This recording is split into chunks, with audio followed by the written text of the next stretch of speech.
Assalamualaikum Ustaz. Waalaikumsalam warahmatullahi wabarakatuh. Semoga Allah lindungi Anda dan keluarga Anda dalam kebaikan. Izin bertanya, silakan. Sahkah jika zakat fitri maksudnya di sini ya? Ini tulisnya zakat fitrah ditanggung orang tua, sedangkan kami sudah berkeluarga, sudah berkali-kali kami sampaikan ingin bayar fitrah sendiri, tetapi orang tua tidak mengizinkan karena mereka mampu dan punya lahan sawah. Masya Allah, jadi tidak pernah membeli beras. Tapi kami sebagai anak merasa kurang afdal, mohon pencerahannya Ustaz. Terima kasih. Ibadah itu bukan dengan perasaan ya. Ibadah itu dengan hukum, dengan dalil. Jadi ibadah, agama dibangun di atas dalil, bukan dibangun di atas perasaan. Ya kalau pakai perasaan nanti tidak menempat toleransinya, gitu kan? Jadi dalam konteks ini saya kembalikan ke sini, boleh sah-sah saja, nggak ada masalah gitu kan. Dan itu sepanjang Anda ingin membahagiakan orang tua bisa diterima.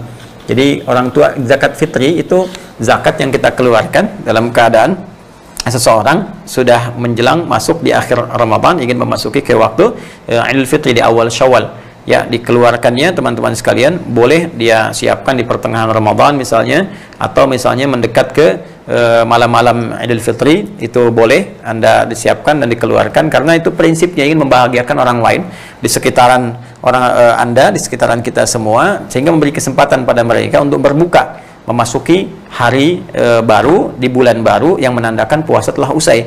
Dan dalam konteks itu kadang-kadang mohon maaf ada orang-orang yang tidak mendapati makanan, sehingga dia tidak bisa menunjukkan buka puasanya seperti orang lain bisa tunjukkan dengan makan. Karena itu sunnah sebelum kita berangkat sholat id di hari pertama Syawal, itu sunnahnya makan dulu. Setelah sholat subuh batalkan dulu ya, untuk menunjukkan puasa telah usai.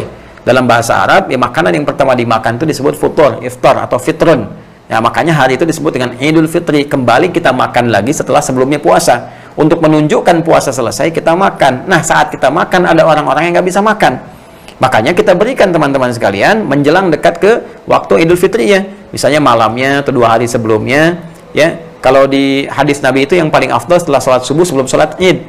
Tapi ingat loh ya, karena yang Nabi berikan itu kurmanya jadi bisa langsung dimakan. Nah, Anda ngasih beras sebelum sholat id, gimana masaknya?